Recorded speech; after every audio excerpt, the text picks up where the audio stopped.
Good morning students. हम वसंत भाग 1 का पाठ 5 कर रहे हैं।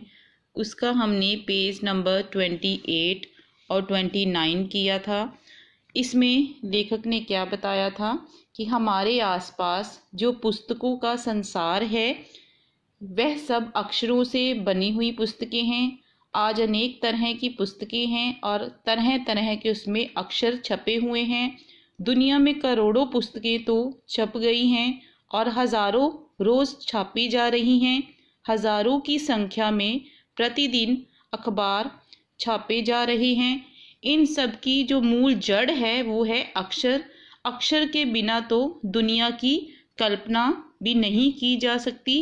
पुराने समय में लोग क्या सोचते थे कि अक्षरों की खोज जो है वो भगवान ने की है, लेकिन आज हमें ये पता है कि अक्षरों की खोज किसी भगवान ने नहीं की थी, इंसान ने उसकी खोज की थी। आज हमें ये पता है कि अक्षरों की खोज किस समय, किस देश में और किस समय में हुई थी। इससे स्वयं मानव ने खोजा है। आज से करोड़ों साल पहले पृथ्वी पर सिर्फ केवल वनस्पतियां ही थी। आदमियों का जन्म बहुत समय बाद हुआ था। धीरे धीरे फिर उसने तरक्की की थोड़ी सी और उसने गांव बनाए और खेती करनी सीखी। पत्थरों के औजारों की जगह फिर उसने तांबे और कांसे के औजार बनाए। सबसे पहले मनुष्य ने पशु पक्षियों के और आदमियों के चित्र बनाकर अपने मन के विचारों को व्यक्त किया। उसने वृत्त के चारों ओर रेखाएं खींचकर एक सूर्य का चित्र बनाया। इस प्रकार अनेक भाव संकेत प्रकाश में आए। इसके काफी समय बाद मनुष्य ने फिर अक्षरों की खोज की। तो अक्षरों की खोज के सिलसिले को शुरू हुए 6000 साल हुए हैं। तो अब हम बच्चों पेज नंबर 30 से करेंगे। अक्षरों की खोज के साथ एक नए युग की शुरुआत हुई। आदमी अपने विचार और अपने हिसाब किताब को लिखकर रखने लगा। तब से मानव को सभ्य कहा जाने लगा। आदमी ने जब से लिखना शुरू किया तब से इतिहास आरंभ हुआ। किसी भी कौम या देश का इतिहास तब से शुरू होता है जब से आदमी के लिखे हुए लेख मिलने लग जाते हैं। इस प्रकार इतिहास को शुरू हुए मुश्किल से 6000 साल हुए हैं। उसके पहले के समय को प्रागैतिहासिक काल यानी इतिहास के पहले का काल कहते हैं। तो आगे अतः हम देखते हैं कि यदि आदमी अक्षरों की खोज नहीं करता तो आज हम इतिहास को ना जान पाते।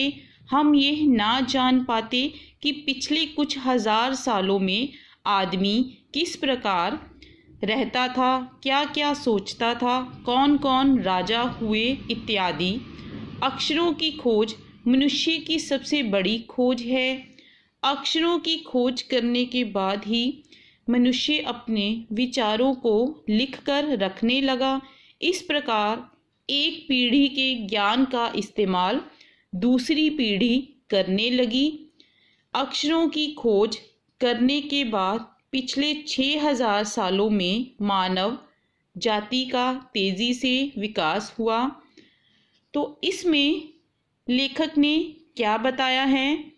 इसमें लेखक बता रहे हैं कि किस तरह इंसान पहले कैसे पशु पक्षियों के चित्र बनाकर अपने मन के विचारों को बताता था।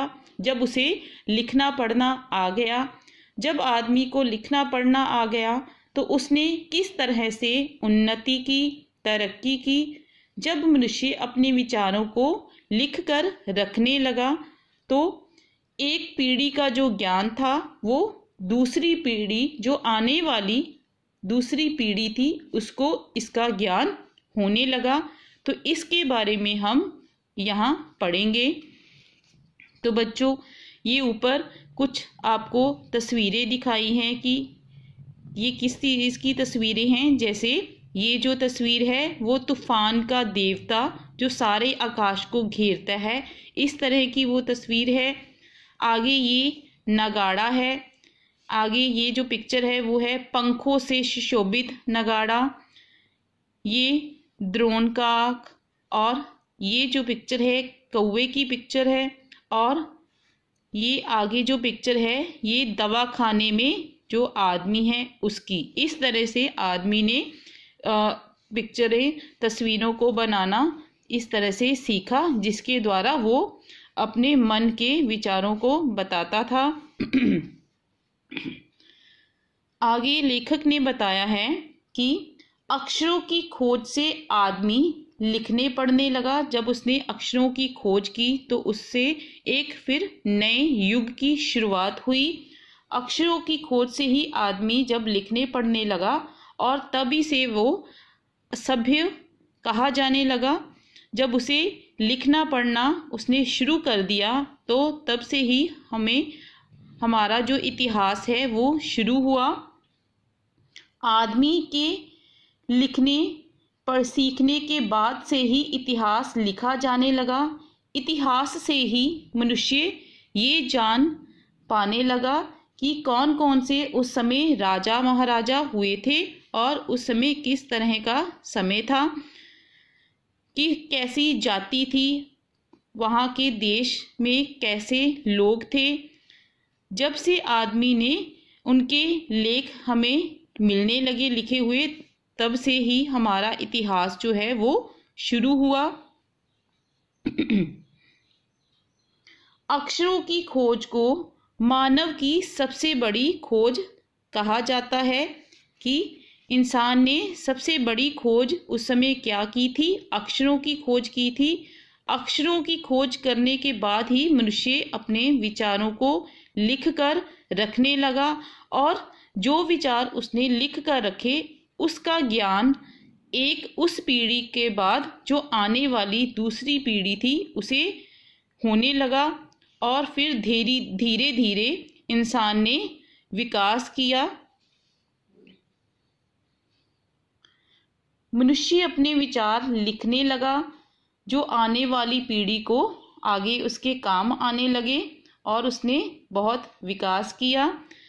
यह महत्व है अक्षरों का और उनसे बनी हुई लिपियों का। लिपियों मतलब भाषा को लिखने का ढंग, कि किस भाषा को किस तरीके से लिखा जाता है। अक्षरों की कहानी मालूम होनी चाहिए। आज जिन अक्षरों को हम पढ़ते या लिखते हैं वे बनाए गए कहाँ बने, किसने बनाए, यह जानना ज़रूरी है। तो ये कहानी है कि अक्षरों के बारे में, कि किताबों में जितने भी अक्षर छपे हैं वो कितने महत्वपूर्ण हैं।